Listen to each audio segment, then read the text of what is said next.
Any traveler in search of a hotel has an unspoken checklist before agreeing to stay the night. They need to make sure the price is fair and the linens are clean, of course. It's also important to know if the hotel is located in a safe neighborhood. At the end of the day, all anybody wants is to relax and know they're taken care of. For several decades, guests at the quaint Manor House Motel in Aurora, Colorado were always offered the best possible hospitality. While it wasn't anything fancy, most guests would stay for a day or two and be back on the road in the morning, no worse for the wear. That is, until a horrifying secret about the motel's owner was revealed. There are many things people want when staying at a hotel: a fair price, a safe space to lay their head, a clean room. These were all things Manor House Motel owner Gerald Foos guaranteed when guests stayed at his humble roadside lodge in Aurora, Colorado. But Foos had a dirty secret, and it wasn't revealed until 1980, when he penned a letter to author and reporter Gay Talese. Talese was writing Thy Neighbor's Wife, which explored America's sexual revolution. In this letter, the motel owner claimed to have information that the reporter might be able to use. Though he was initially skeptical of Foos's claim, Talese eventually found an opportunity to use the information. In an article published years later, the dark secrets about the seemingly normal motel owner were revealed to the world. Following their first meeting, Foos allowed his story to be told, and it was a doozy. Though he seemed like an average guy, he was anything but, and Talese was sure to let his readers know.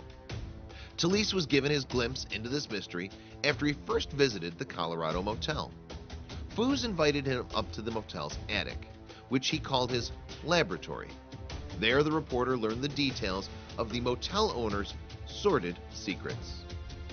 Foos was a voyeur, he told Talese, and he'd been spying on his guests since he opened the motel using fake vents he placed in the room ceilings. In one instance, the two men watched a couple on a ski trip engage in intercourse.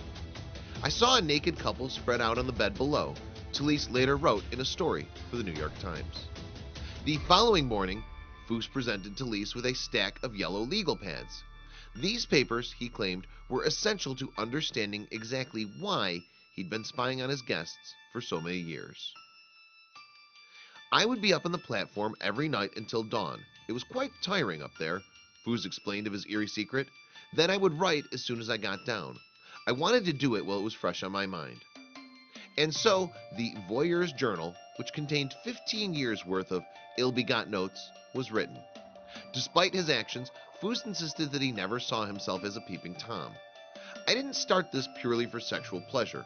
Sure, it was part of the deal, but I really wanted to find out what people were like in private, he claimed.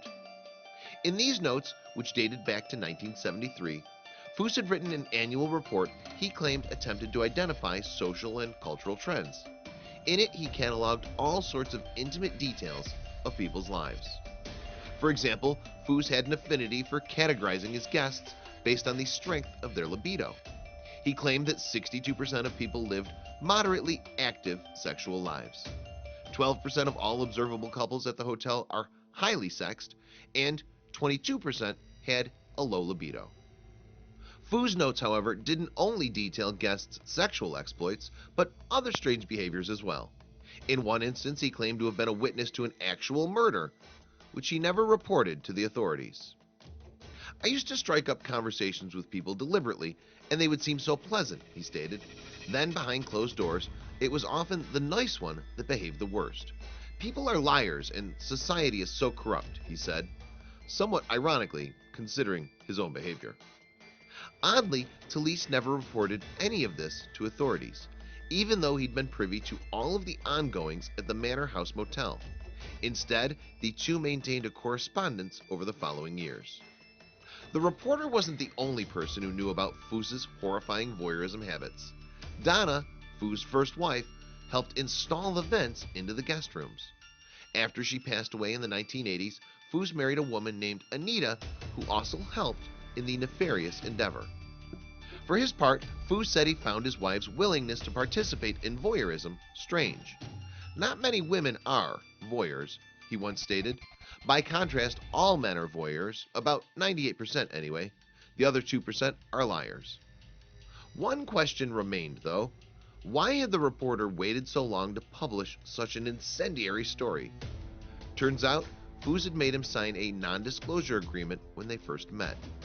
It maintained Talise's silence until the statute of limitations on Foos' alleged crimes expired. When Talise finally published Foos' story, titled The Voyeur's Hotel, a number of people noticed holes in the story. For instance, one reporter discovered that Foos hadn't owned the motel during a portion of the story. Soon, people began to wonder about the murder Foos claimed to have witnessed. Authorities and the local coroner's office had no record of such a crime happening during the time Foos made his claim. They also found it to be an odd thing to lie about, since Foos could have been charged as an accessory to murder. Readers were confused about Foos' motives for wanting his story published. Was it for fame or attention? One thing was certain, however, he violated thousands of innocent people over the years. What a bizarre and eerie story. There's no getting around it. This guy seriously violated the privacy of the very people who trusted him, and that